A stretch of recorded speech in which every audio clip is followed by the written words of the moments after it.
Compare and contrast the two types of amnesia. Discuss the unreliability of eyewitness testimony.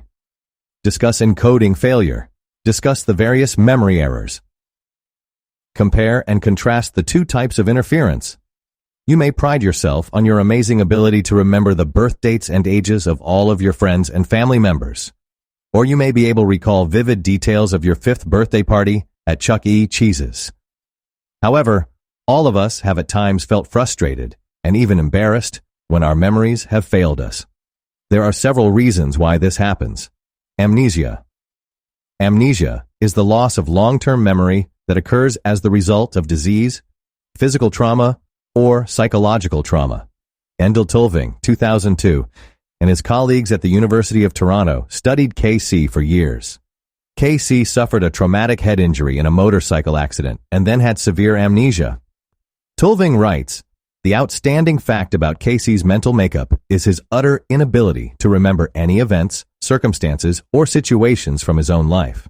His episodic amnesia covers his whole life, from birth to the present.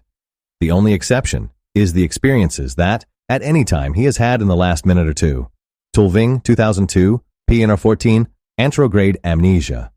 There are two common types of amnesia, anterograde amnesia and retrograde amnesia, figure 8.10. Anterograde amnesia is commonly caused by brain trauma, such as a blow to the head.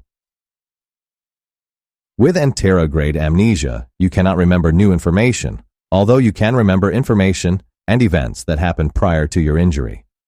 The hippocampus is usually affected. McLeod, 2011. This suggests that damage to the brain has resulted in the inability to transfer information from short-term to long-term memory. That is, the inability to consolidate memories. Many people with this form of amnesia are unable to form new episodic or semantic memories, but are still able to form new procedural memories. Bailey and Squire, 2002. This was true of H.M., which was discussed earlier. The brain damage caused by his surgery resulted in anterograde amnesia. H.M. Stone would read the same magazine over and over, having no memory of ever reading it. It was always new to him. He also could not remember people he had met after his surgery. If you were introduced to H.M. and then you left the room for a few minutes, he would not know you upon your return and would introduce himself to you again. However, when presented the same puzzle several days in a row, although he did not remember having seen the puzzle before, his speed at solving it became faster each day because of relearning. Corkin, 1965-1968. A single-line flow diagram compares two types of amnesia. In the center is a box labeled event with arrows extending from both sides. Extending to the left is an arrow pointing left to the word past. The arrow is labeled retrograde amnesia. Extending to the right is an arrow pointing right to the word present. The arrow is labeled anterograde amnesia, figure 8, line 10. This diagram illustrates the timeline of retrograde and anterograde amnesia, memory problems that extend back in time before the injury and prevent retrieval of information previously stored in long-term memory are known as retrograde amnesia. Conversely, memory problems that extend forward in time from the point of injury and prevent the formation of new memories are called anterograde amnesia. Retrograde amnesia. Retrograde amnesia is loss of memory for events that occurred prior to the trauma. People with retrograde amnesia cannot remember some or even all of their past. They have difficulty remembering episodic memories. What if you woke up in the hospital one day and there were people surrounding your bed claiming to be your spouse, your children, and your parents? The trouble is you don't recognize any of them. You were in a car accident, suffered a head injury, and now have retrograde amnesia.